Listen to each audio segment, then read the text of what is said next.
Okay, I put my car battery on charge this morning because I thought after 2 weeks of sitting idle it would be flat. It was. So I put it on and it started to charge at 12 amps.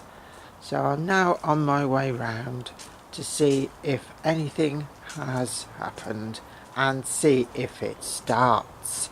So we're on our way round the back garden and along the path, past the ivy hedge, and there it is, the car just coming into view. So now we are now approaching the car on the right, a Mazda 3 TS2, and we're just about to see what has happened in the battery charging department. I left the bonnet up and here is the charger underneath the cover there, and we can see that it is charging at about 4 amps. It started off at 12 amps, and there is the battery, which we are now going to put back together and see if the car starts. Okay, here we go. Let's have a look to see what we can do putting it back together. First thing to do is to unplug the charger from the mains.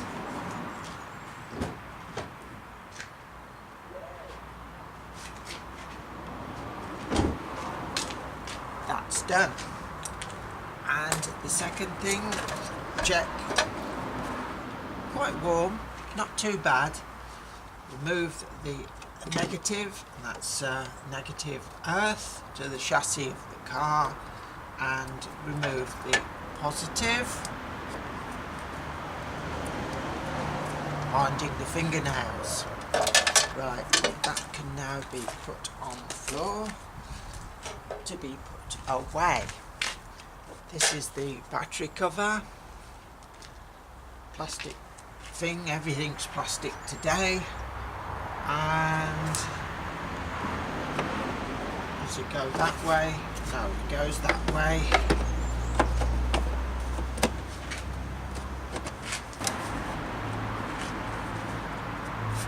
That's it, I think. Oh, is it? Let's have another look.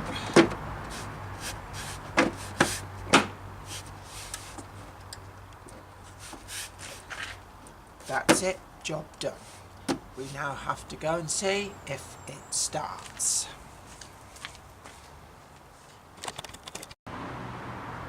The moment of truth has arrived. Let's now go and see what happens.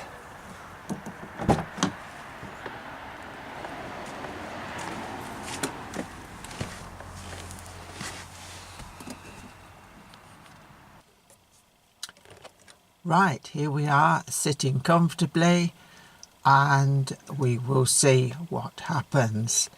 Ignition on, and all the set lights have come on, and we will shut the radio off because we do not wish that.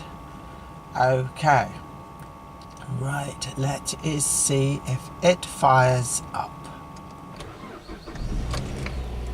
There we go, settling on, and we have the handbrake light left remaining on.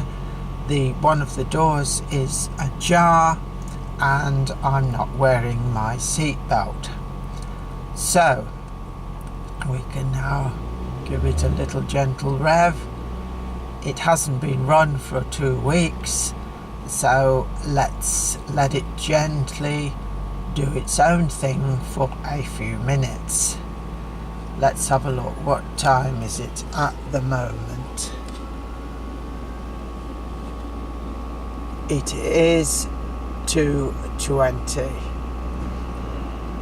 Let's have a look. There we go. I will now stop it and see how we get on. Well, a few minutes has passed and as you can see, the temperature gauge has now gone up above halfway. I might tell you it's nice to get a little bit of heat in the car because it's a little bit cold outside. Let's have a look at the temperature gauge. There we are.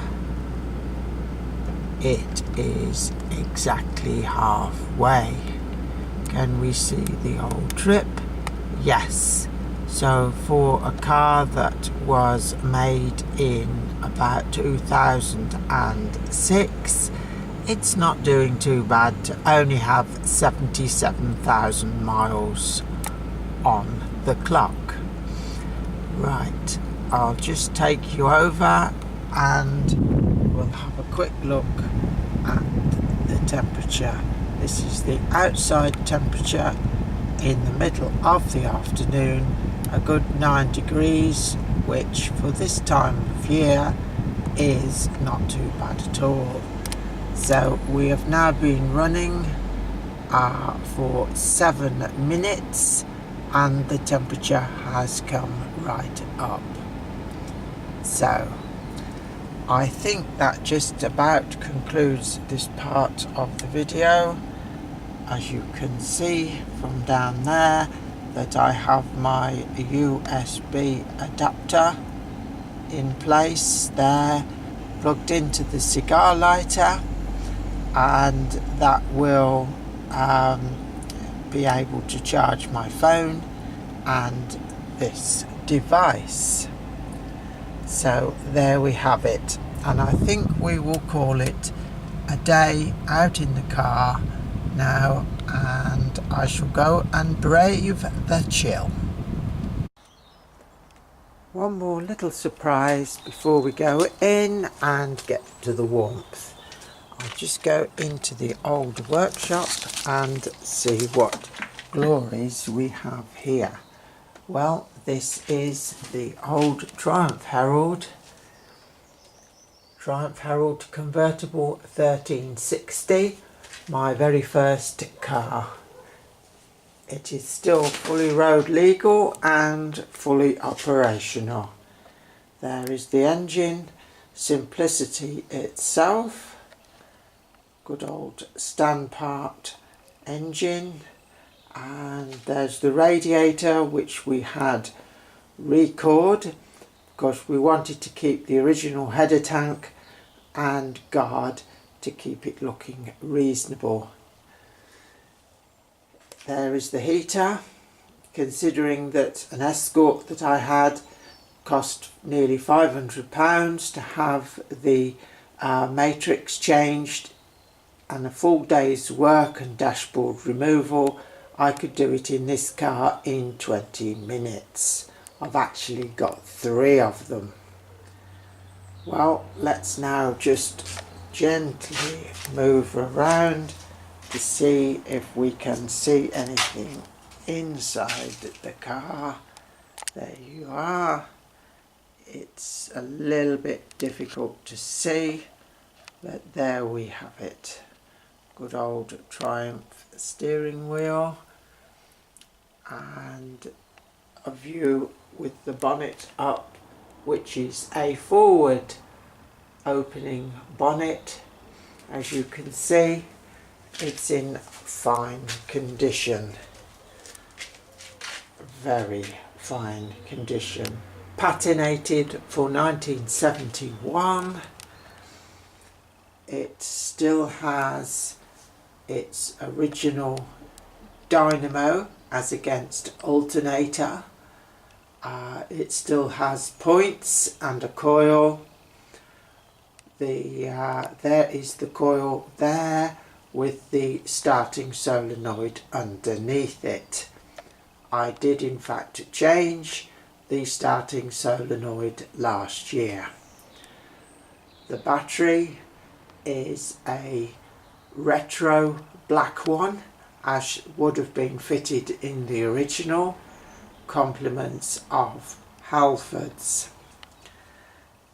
We move across, it's a single carburettor, a Stromberg, I think, yes. And good old reliable. I've changed the gaskets in it and made sure that it doesn't leak. This particular model never came with a servo assisted brake. So as you can see there is just the two Mazda cylinders, one for the brakes and one for the clutch. The one on the right, as we're looking at it, is for the clutch, and the one on the left is for the brake. Just to the left of that we have the wiper motor and the screen wash bottle. If I just rotate us round, I'm sure that it will be very difficult to see. However, this particular model did come with front disc brakes and drum rears.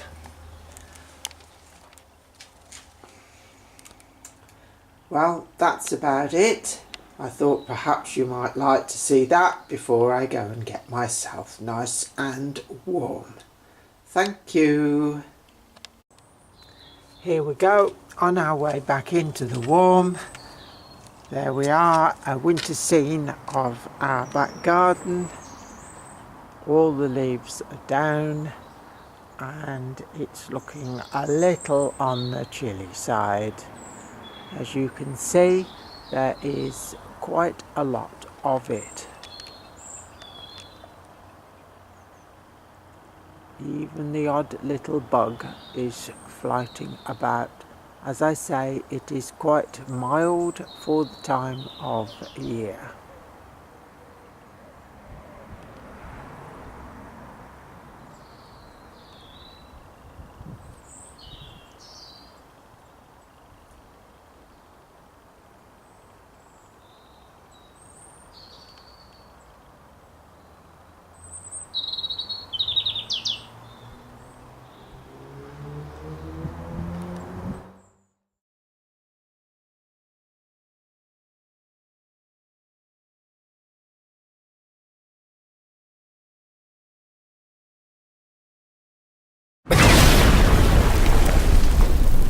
Okay, here we go.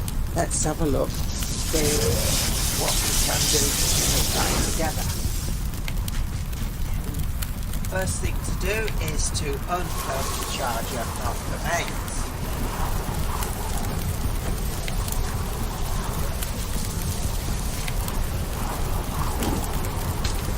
That's done. And the second thing, check. Quite warm. Not too bad. Move the negative, so and to the chassis of the car, and positive. Finding the fingernails. Right, that can now be put on the floor to be put away. This is the battery cover. Plastic thing, everything's plastic today, and it goes that way, it goes that way.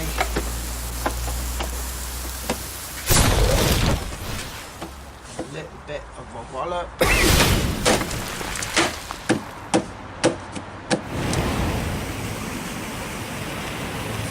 That's it, I think the hook is it. Let's have another look.